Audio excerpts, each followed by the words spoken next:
नमस्कार, मैं प्रवीण गौतम और आप देख रहे पब्लिक मीटर। दोस्तों, वीडियो में आपको दिखाएंगे कि कांग्रेस सांसद दीपेंद्र हुड्डा पर वित्त मंत्री निर्मला सीतारमण को इतना गुस्सा क्यों आया। जब दीपेंद्र हुड्डा वर्तमान काल की पिक्चर दिखाने लगे, रुपए के हालात दिखाने लगे, तो वित्त मंत्री किस तरह गुस्सा हो जाती हैं और दीपेंद्र हुड्डा से भिड़ जाती हैं संसद में। रुपए के हालात को लेकर जब दीपेंद्र हुड्डा ने सवाल पूछा कि मैडम, सब देशों की करेंसी तो ठीक ठाक रहती है, जब भी दुनिया में कोई आफत आती है तो भारत की करेंसी सबसे पहले क्यों गिरती है। ईरान और लेबनान जैसे देशों की करेंसी का गिरना समझ में आता है क्योंकि वो युद्ध में है, लेकिन भारत की करेंसी का क्या। दीपेंद्र हुड्डा ने अपने भाषण में इस मुद्दे को उठाया था। उसके बाद जब वित्त मंत्री अपनी सरकार की उपलब्धियां बयां कर रही थी तो वर्तमान पिक्चर दिखाने को लेकर दीपेंद्र हुड्डा बीच में टोकते हैं, जिसके बाद वित्त मंत्री मैडम का पारा हाई हो जाता है। दोनों की भिड़ंत आपको दिखाएंगे। पहले रुपए के हालात को लेकर और युद्ध को लेकर जो सवाल उठाए दीपेंद्र हुड्डा ने, जरा वो सुनिए। आज मगर आपकी सरकार का पहला रिकॉर्ड जो आपने तोड़ा है, 78 साल के इतिहास में गिरा जी। रुपया दुनिया की बाजार में इतना सस्ता नहीं हुआ जितना आपकी सरकार में। और आप मुझे पता आप ये कहेंगे, आप कहेंगे कि आज युद्ध चल रहा है, वेस्ट एशिया क्राइसिस है, डॉलर प्रति बैरल क्रूड ऑयल का काफी कीमत बढ़ गई है। मैं ये भी बताना चाहता हूं, आज क्रूड ऑयल की कीमत $100 प्रति बैरल है।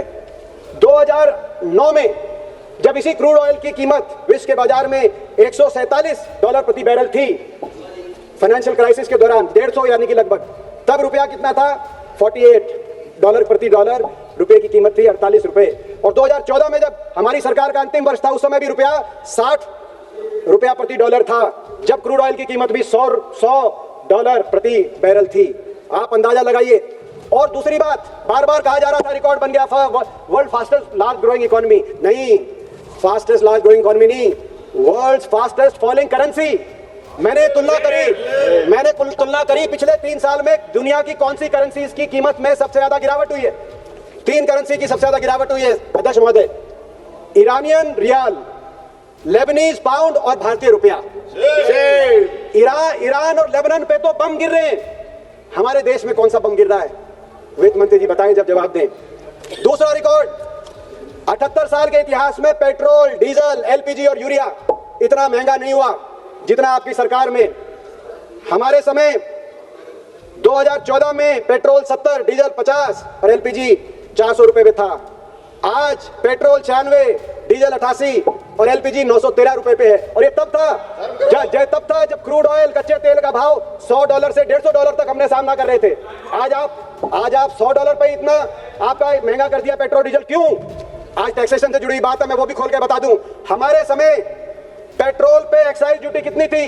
प्रत्येक लीटर में जनता से 9 रुपए पेट्रोल की एक्साइज ड्यूटी वसूली जाती थी, 9 रुपए का टैक्स लगाया जाता था। डीजल पे 3.5 रुपए का टैक्स लगाया जाता था। और आज प्रत्येक लीटर पेट्रोल पर आप 23 रुपए पेट्रोल और 21 रुपए डीजल पे, जो हम 3 रुपए डीजल पे लेते थे टैक्स प्रत्येक लीटर, आप 21 रुपए डीजल पे। आपको शर्म आनी चाहिए।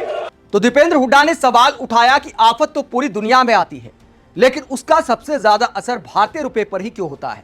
पीएम मोदी बड़ी बड़ी बातें करते थे। जब गुजरात के सीएम थे तो डॉलर और रुपए की कीमत उनका फेवरेट सब्जेक्ट हुआ करती थी, लेकिन अब कुछ नहीं बोलते। वित्त मंत्री मैडम से सवाल पूछा जाता है, या तो फिर बिना लॉजिक के जवाब देती हैं या फिर गुस्सा कर जाती हैं। आज जब भाषण दे रही थी, बजट में तमाम नेताओं ने जो भाषण दिया उस पर जवाब दे रही थी, तो उसके बाद दीपेंद्र हुड्डा टोकते हैं बीच में और वित्त मंत्री मैडम का पारा हाई हो जाता है। कांग्रेस सरकार का उदाहरण देते हुए दीपेंद्र हुड्डा पर किस तरह भड़कती हैं, जरा देखिए। बहुत बढ़िया, आपको परमिशन बैठिए दीपेंद्र हुड्डा जी। मैं बताती हूँ, छोटा सा ग्लोबल फाइनेंशियल क्राइसिस के समय यूपीए गवर्नमेंट ने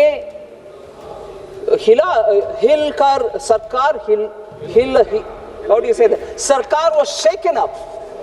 सो हुड्डा जी, आपके कंसर्न थोड़ा आपके समय का इकोनॉमी के समझ करके फ्रजाइल 5 सिचुएशन को ले आकर के छोड़ कर गए, double balance sheet, twin balance sheet problem छोड़ कर गए और बैंकों के हालत इतना गंभीर हालत में छोड़ कर गए।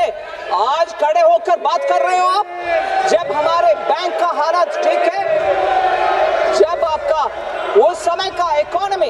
Sir, 22 months continuously.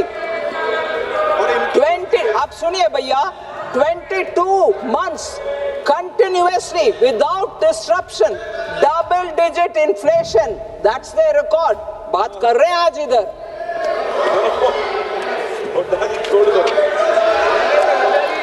और ये भी मैं बताना चाहती हूँ सर, क्योंकि उनको लगता है उनके समय पर इकोनॉमी बहुत अच्छा किया और उनके रेट ऑफ ग्रोथ बहुत बढ़िया था. उनका रेट ऑफ ग्रोथ एक्चुअली जो भी था डेट के वजह से, उनको ये बात मैं रिकॉर्ड पर स्पष्ट बोलना चाह रही हूँ.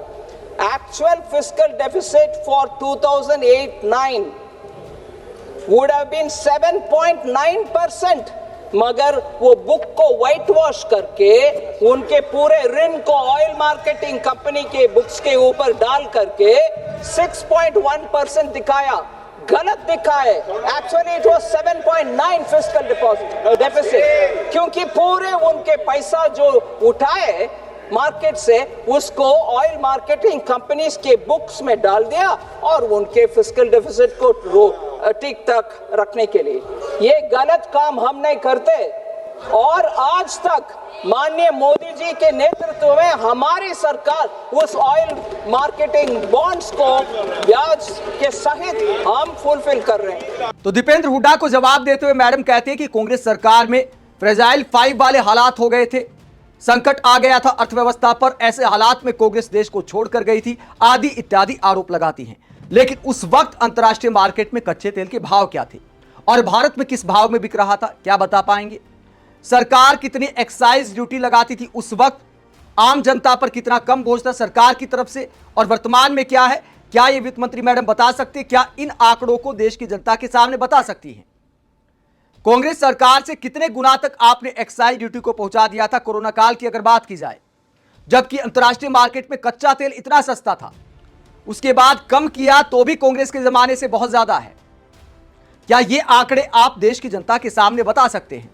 गैस की सब्सिडी की बात हो या पेट्रोल डीजल पर एक्साइज ड्यूटी की बात हो, मोदी सरकार ने जनता से कहीं ज्यादा टैक्स वसूला है, गरीब से गरीब आदमी से भी टैक्स वसूला है. क्या उसके आंकड़े वित्त मंत्री मैडम बता सकती हैं?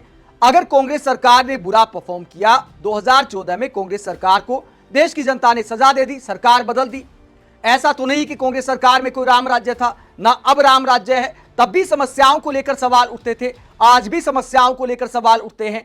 तब भी रुपए की गिरती कीमत को लेकर सवाल उठते थे, आज भी रुपए की गिरती कीमत को लेकर सवाल उठने चाहिए, क्योंकि आपने और ज्यादा शिद्दत से उठाए थे. अब वाले तो फिर भी थोड़ा रहम कर जाते हैं. अब तो सिर्फ विपक्षी नेता ये सवाल करते. उस जमाने में तो नेता, अभिनेता, क्रिकेटर सब सरकार से सवाल किया करते थे. लेकिन आपने आज ऐसे हालात ला दिए हैं कि बड़े बड़े अभिनेता डरते हैं सवाल करने से, कि सवाल कर दिया तो सरकार की नजर में बुरे बन जाएंगे, काम प्रभावित हो सकता है, बिजनेस प्रभावित हो सकता है. नेताओं से लेकर अभिनेताओं से लेकर उद्योगपति सब में डर का माहौल है. इसीलिए आज सब चुप हैं. जब रुपया 94 पार कर गया है तो सवाल तो उठेगा ही. आप भी सवाल पूछती थी, पीएम मोदी भी सवाल किया करते थे. तो आज विपक्षी नेता अगर सवाल कर रहे हैं तो इतना गुस्सा नहीं करना चाहिए. आप इस पूरे मसले को लेकर क्या सोचते हैं? कमेंट बॉक्स में अपनी राय जरूर दें. साथ ही चैनल को सब्सक्राइब भी करें. नमस्कार.